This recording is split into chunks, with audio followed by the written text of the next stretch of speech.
In this video, you can see plant have two types of tissues, dividing tissues and non-dividing tissues. Okay, we will discuss dividing tissues have the next major categories which are dividing tissues बच्चे हम meristematic tissues को कहते हैं. इसकी further कुछ categories हैं. Meristematic जो है ये ग्रीक वर्ड मेरिस्टोस से डिराइव हुआ है जिसका मतलब है डिवाइडेड यानी कि डिवीजन होना, उसकी ग्रोथ होना, उसका लेंथ का इंक्रीज होना. जैसे कि आपको एक प्लांट का स्ट्रक्चर दिखाया गया है. उन्होंने कहा है कि प्लांट्स में जो है हर पार्ट में बिल्कुल भी जो है वो ग्रोथ नहीं होती. सर्टेन पार्ट्स होते हैं प्लांट्स के जहाँ पे ग्रोथ होती है, जैसे कि आपको दिखाया गया है रूट्स में और यहाँ पे अपर शूट में यहाँ पे ग्रोथ हो रही है. These are the growing parts of plant.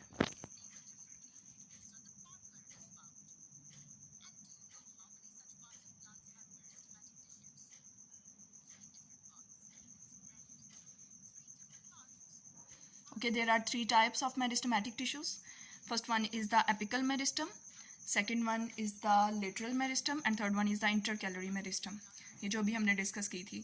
और एपिकल मेरिस्टम आपको पता है कि एपिसिस पे होती है यानी कि टिप पे होगी. ठीक है, ये प्लांट्स ये जो आपको प्लांट नज़र आ रहा है ये उसका अपर पोर्शन दिखाया गया है शूट का, वहाँ पे हो रही है और रूट की टिप्स पे हो रही है. इसकी वजह से प्लांट की लेंथ इंक्रीज होती है जिसको प्राइमरी ग्रोथ कहते हैं. अब हम सेकंड टाइप देखते हैं लेटरल मेरिस्टम. लेटरल जो है वो साइड्स पे होती है, जैसे कि आपको दिखाया गया है ये शूट की और रूट की साइड्स पे हो रही है. ठीक है, जिसकी वजह से प्लांट की ग्रोथ इंक्रीज होती है और इसको सेकेंडरी ग्रोथ भी कहते हैं. Next is the intercalary meristem. Intercalary meristem जो है वो नोड्स पे होती है, जैसे कि मैंने आपको बताया था नोड्स या इंटर नोड्स पे होंगी. ठीक है, और ये जो लास्ट पार्ट हो गए होते हैं प्लांट के, ये उनकी ग्रोथ में यानी कि रीजनरेशन में रोल प्ले करती है. तो ये मेरिस्टेमेटिक टिश्यूज़ की थ्री टाइप्स हैं.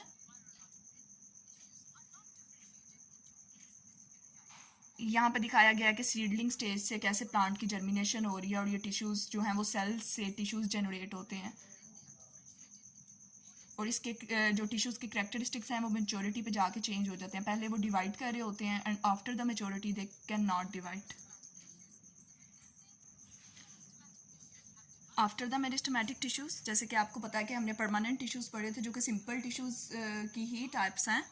मेरिस्टेमेटिक टिश्यूज़ बच्चे डिवाइडिंग टिश्यूज़ होते हैं, इनके सेल्स डिवाइड करते रहते हैं and after the last stage of division they gain the maturity and they form the permanent tissues. ये परमानेंट टिश्यूज़ बना लेते हैं. ठीक है, मेरिस्टेमेटिक टिश्यूज़ डिवाइड करते हैं और परमानेंट टिश्यूज़ डिवाइड नहीं करते.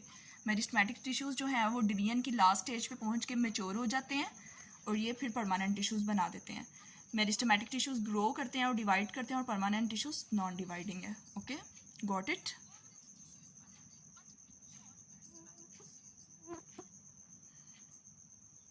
परमानेंट टिश्यूज़ की बच्चे यहाँ पे टू टाइप्स दिखाई गई हैं आपको, जैसे कि मैंने आपको डिस्कस करके बताया था कि प्लांट टिश्यूज़ की टू टाइप्स हैं, simple and compound tissues. Simple हम इसको इस वजह से कह रहे हैं क्योंकि इसमें सिंपल सा स्ट्रक्चर होता है, only made up of one type of cell, and complex tissues are made up of more than one type of cells. हम फर्दर डिस्कस करेंगे parenchyma cells, collenchyma cells and sclerenchyma cells in the next lecture.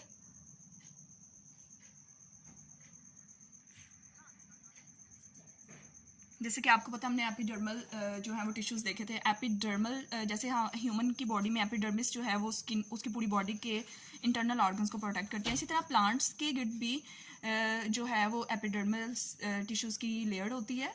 Her plant का आपको पता same structure नहीं होता, हर plant का different structure होता है. ये अपनी लोकेशन के जो है रेफरेंस से इनमें मॉडिफिकेशन हो गई होती हैं प्लांट्स में. जैसे कि ये आपको कैक्टस प्लांट दिखाया गया है, ये डेजर्ट वाले रीजन्स में होते हैं तो इनको ज़्यादातर वाटर की ज़रूरत होती है क्योंकि आपको पता है वहाँ पर वाटर की डेफिशिएंसी होती है. तो इस वजह से एपिडर्मिस जो होती है उसने यहाँ पे इसके इर्द गिर्द थिक लेयर बना ली होती है. ठीक है, एपिडर्मिस की थिक लेयर होती है ताकि ये इसको इवेपोरेशन से बचा सके. और ये क्यूटिन सिक्रीट करती है जो कि वाटर रेजिस्टेंट है. क्यूटिन मैंने आपको बताया था कि जो कि फर्दर क्यूटिकल बनाती है आउटर लेयर ऑफ प्लांट. यहाँ पे दिखाया गया कि इन प्लांट्स को भी कवर किया हुआ है एपिडर्मल सेल्स ने. और ये प्रोटेक्ट करती हैं प्लांट की बॉडी को, जिस तरह हमारी बॉडी में एपिडर्मिस लेयर प्रोटेक्ट करती है ताकि कोई फॉरेन जो मटेरियल है वो हमारी बॉडी में इन्वेड ना कर सके। इसी तरह इनके ऊपर भी एपिडर्मल सेल्स की लेयर होती है जो कि इनको वाटर लॉस से यानी कि इवेपोरेशन ज़्यादा ना हो जाए उससे बचाती है, कोई पैरासाइट इनकी बॉडी में एंटर ना हो जाए उससे प्रोटेक्ट करती है। और यहाँ पे आपको रूट हेयर्स दिखाए गए हैं।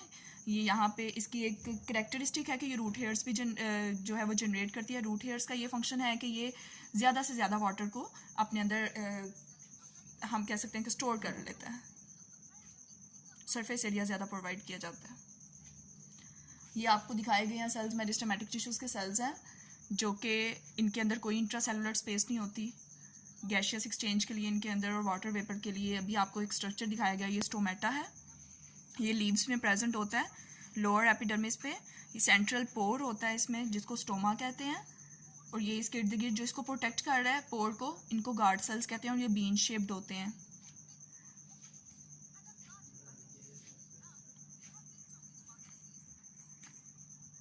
Gaseous exchange actually occur through the stomata. अब यहाँ पे प्लांट की स्टेम दिखाई गई है, इसी तरह वो बता रहा है कि स्टेम में भी एपिडर्मल लेयर होती है।